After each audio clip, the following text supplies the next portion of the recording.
خدا کے عاشق تو ہیں ہزاروں، بنوں میں پھرتے ہیں مارے مارے۔ خدا کے عاشق تو ہیں ہزاروں، بنوں میں پھرتے ہیں مارے مارے۔ میں اس کا بندہ بنوں گا جس کو خدا کے بندوں سے پیار ہوگا۔ السلام علیکم دوستوں، میں آپ کی خدمت میں حاضر ہوں علامہ اقبال کے سب سے دلچسپ نظموں میں سے ایک نظم کے دوسرے حصے کے ساتھ۔ اس سے پہلے اگر آپ نے اس کا پہلا حصہ نہیں دیکھا ہے تو اس آئی بٹن پر کلک کر کے اسے ضرور دیکھیں۔ اگر آپ نے اس کو مس کیا، اس کا مطلب آپ نے علامہ کے سب سے بہترین کلاموں میں سے ایک کلام کو مس کیا۔ بہرحال چلیے دیکھتے ہیں باقی کا بچا ہوا حصہ آج کے اس ویڈیو میں۔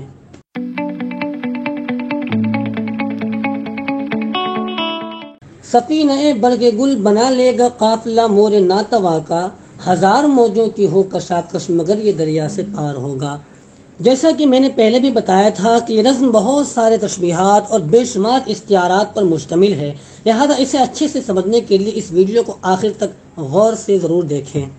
سفینہ یعنی کشتی، برگ گل گلاب کی پتی، ناتوا یعنی کمزور، موج سمندر کی لہر۔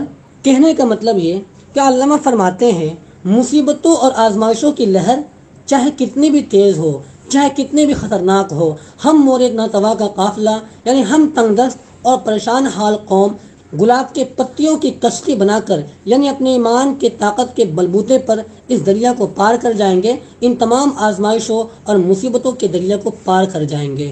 سفینہ برگ گل بنا لے گا قافلہ مور ناتوا کا، ہزار موجوں کی ہو کشاکش مگر یہ دریا سے پار ہوگا۔ چمن میں لالا دکھاتا پھرتا ہے داغ اپنا کلی کلی کو، چمن میں لالا دکھاتا پھرتا ہے داغ اپنا کلی کلی کو، یہ جانتا ہے کہ اس دکھاوے سے دل جلوں میں شمار ہوگا۔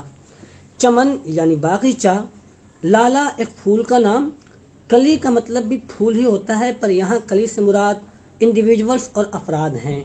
کہنے کا مطلب یہ کہ چمن میں یعنی بڑے بڑے جلسوں اور بڑی بڑی مجلسوں میں قوم کے لیڈران اور قوم کے بڑے لوگ اپنا داغ محبت دکھاتے رہتے ہیں، یعنی جلسوں میں مسلمانوں کے درمیان اتحاد، بھائی چارگی اور اقتا کو فروغ دینے کی بات کرتے ہیں۔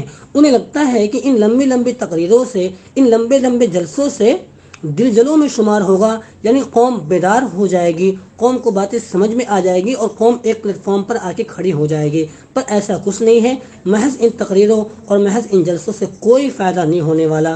اس کی وجہ علامہ خود اگلے شعر میں بیان کرتے ہیں کہ جو ایک تھا اے نگاہ تو نے ہزار کر کے ہمیں دکھایا، جو ایک تھا اے نگاہ تو نے ہزار کر کے ہمیں دکھایا، یہی اگر کیفیت ہے تیری تو پھر کسے اعتبار ہوگا۔ کہنے کا مطلب یہ کہ جو نگاہ، جو ملت اور جو دین ایک تھا اسے ہزار حصوں میں بانٹ دیا گیا، الگ الگ فرقوں میں تقسیم کر دیا گیا، چھوٹے چھوٹے اور جزوی اختلافات کی بنیاد پر سینکڑوں فرقے قائم ہوئے۔ یہی اگر کیفیت ہے تیری یعنی یہی فرقہ پرستی کا جنون اگر سب کے سروں پہ سوار رہا تو پھر ان تقریروں اور ان جلسوں کا کسے اعتبار ہوگا، ان سب کا کوئی فائدہ نہیں ہوگا جب تک کہ محض جلسے جلوس سے اوپر اٹھ کے زمینی طور پر کام نہ کیا جائے اور آپسی اختلافات کا معقول حل نہ نکالا جائے۔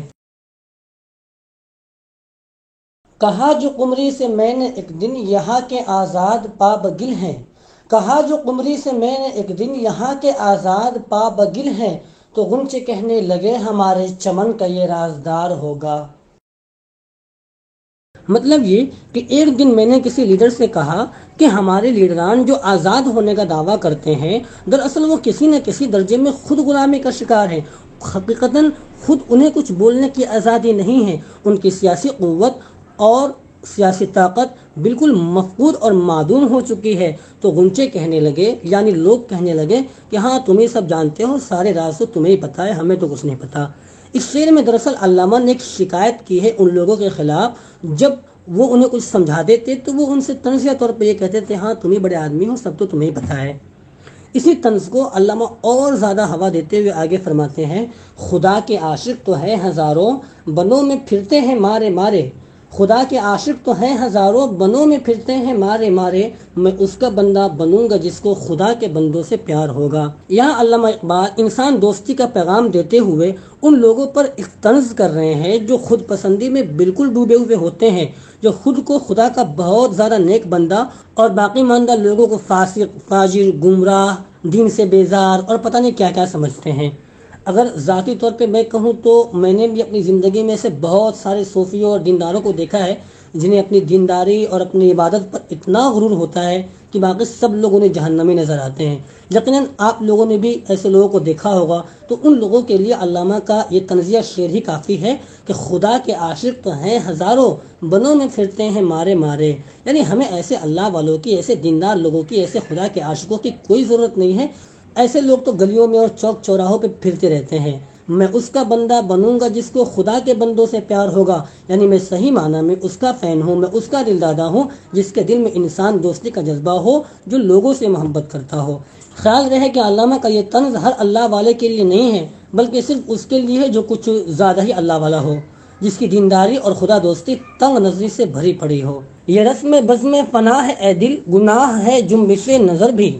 یہ رسم بزم فنا ہے اے دل، گناہ ہے جنبش نظر بھی۔ رہے گی کیا آبرو ہماری جو تو یہاں بے قرار ہوگا۔ اس شعر میں علامہ اقبال قوم کے رہنماؤں اور لیڈروں کو ایک ذمہ داری کا احساس دلاتے ہیں۔ وہ فرماتے ہیں کہ تبلیغ دین اور دین کی خدمت دراصل بزم فنا ہے، یعنی یہاں تمہیں اپنی تمام تر نفسانی خواہشوں اور دنیاوی سپنوں کو فنا اور ختم کرنا ہوگا۔ گناہ ہے جنبش نظر بھی۔ جنبش نظر کا مطلب ہوتا ہے نظر کی حرکت۔ کہنے کا مطلب یہ کہ ایک چھوٹی غلطی بھی یہاں برداشت نہیں کی جائے گی۔ رہنماؤں کی ایک چھوٹی سی غلطی بڑے بڑے نقصان کا سبب بنتی ہے۔ رہے گی کیا آبرو ہماری جو تو یہاں بے قرار ہوگا، مطلب یہ کہ اگر قوم کے رہنما ہلکی ہلکی مصیبتوں اور معمولی سی آزمائشوں پر بے قرار ہو جائیں، شکوہ اور شکایت کرنے لگے، تو پھر ہماری عزت اور آبرو کیا ہی رہ جائے گی۔ میں ظلمت شب میں لے کے نکلوں گا اپنے درماندہ کارواں کو، میں ظلمت شب میں لے کے نکلوں گا اپنے درماندہ کارواں کو، شرر فشاں ہوگی آہ میری نفس میرا شعلہ بار ہوگا۔ ظلمت شب یعنی رات کا اندھیرا، درماندہ بچا ہوا، کارواں قافلہ، شرر فسا اور شعلہ بار آگ بھڑکا دینے والا۔ مطلب یہ کہ علامہ فرماتے ہیں کہ حالات کی ناسازگاری کا اندھیرا چاہے کتنا بھی سخت ہو، میں اپنے قافلے کو لے کر نکلوں گا، یعنی اپنے گنے چنے ساتھیوں کو لے کر فکری اور عملی ہر طرح کے میدان میں نکلوں گا، اور مجھ سے جو بن سکا وہ میں کروں گا۔ اور میرے عظیم حوصلے کا یہ عالم ہوگا کہ شرر فشاں ہوگی آہ میری، نفس میرا شعلہ بار ہوگا، یعنی میری ایک آہ اور میری ایک سانس سے آگ بھڑک اٹھے گی۔ مطلب یہ کہ ہم پرجوش طریقے سے کام کریں گے۔ نہیں ہے غیرت نمود کچھ بھی جو مدعا تیری زندگی کا، نہیں ہے غیرت نمود کچھ بھی جو مدعا تیری زندگی کا، تو ایک نفس میں جہاں سے مٹنا تجھے مثال شرار ہوگا۔ غیرت نمود یعنی دکھاوے بازی کے علاوہ، مدعا مقصد، مثال شرار آگ کے چنگارے کی طرح۔ کہنے کا مطلب یہ کہ جب زندگی کا اصل مقصد صرف دکھاوے بازی ہو اور ظاہری ساز اور بناوٹ ہو، تو ایک نفس میں جہاں سے مٹنا تجھے مثال شرار ہوگا، یعنی پھر تمہارے نفس اور تمہارے جان کی اس دنیا سے موت حقیقی موت ہوگی، چنگاری کی طرح ہوگی۔ دراصل چنگاری جب ایک بار بجھ جاتی ہے تو پھر وہ ہمیشہ کے لیے بجھ جاتی ہے۔ ٹھیک اسی طریقے سے تمہاری موت بھی ایسی ہوگی جو صحیح معنی میں موت ہوگی، تم بالکل نسین منسیہ ہو جاؤ گے، بھلا دیے جاؤ گے، برخلاف ان لوگوں کے جن کے ارادے بلند اور جن کے مقاصد بڑے اونچے ہوتے ہیں۔ وہ مرنے کے بعد بھی نہیں مرتے، اگر ان کا جسم مر بھی جائے تو ان کا مقصد اور ان کے ارادے ہمیشہ باقی رہتے ہیں۔ نہ پوچھ اقبال کا ٹھکانہ ابھی وہی کیفیت ہے اس کی، نہ پوچھ اقبال کا ٹھکانہ ابھی وہی کیفیت ہے اس کی، کہیں سرے راہ گزار بیٹھا ستم کش انتظار ہوگا۔ یہاں علامہ اقبال عام شاعروں کی طرح مستی اور بے فکری کے ساتھ کچھ اپنے بارے میں بتاتے ہیں۔ وہ فرماتے ہیں کہ اب تم اقبال کے بارے میں کیا پوچھتے ہو، کچھ مت پوچھو، وہی کیفیت ہے اس کی، وہ اب بھی پہلے جیسا ہے، کہیں سرے راہ گزار بیٹھا ستم کش انتظار ہوگا۔ کسی راستے کے کنارے پہ بیٹھا ہوا وہ کچھ سوچ رہا ہوگا، کسی کا انتظار کر رہا ہوگا، اس کا کام ہی کیا ہے۔ دراصل یہ شاعروں کی ایک خاص بات ہے کہ وہ بسا اوقات اپنے آپ کو کول اور مست مولا بتانے کے لیے ایسے ایسے اشعار کہتے ہیں۔ یہ شعر علامہ اقبال کے انہی شعروں میں سے ایک ہے۔ یہاں پر آ کر یہ کلام پورا ہوا۔ بس آج کے لیے اتنا ہی، ملتے ہیں اگلے ویڈیو میں ایک نئے کلام اور نئے موضوع کے ساتھ۔ تب تک کے لیے اگر آپ کو میرا کام پسند آتا ہے تو ویڈیو کو لائک کیجیے، چینل کو سبسکرائب کیجیے اور اس ویڈیو کو شیئر کر کے ہمارے حلقے کو مزید وسیع بنائیے۔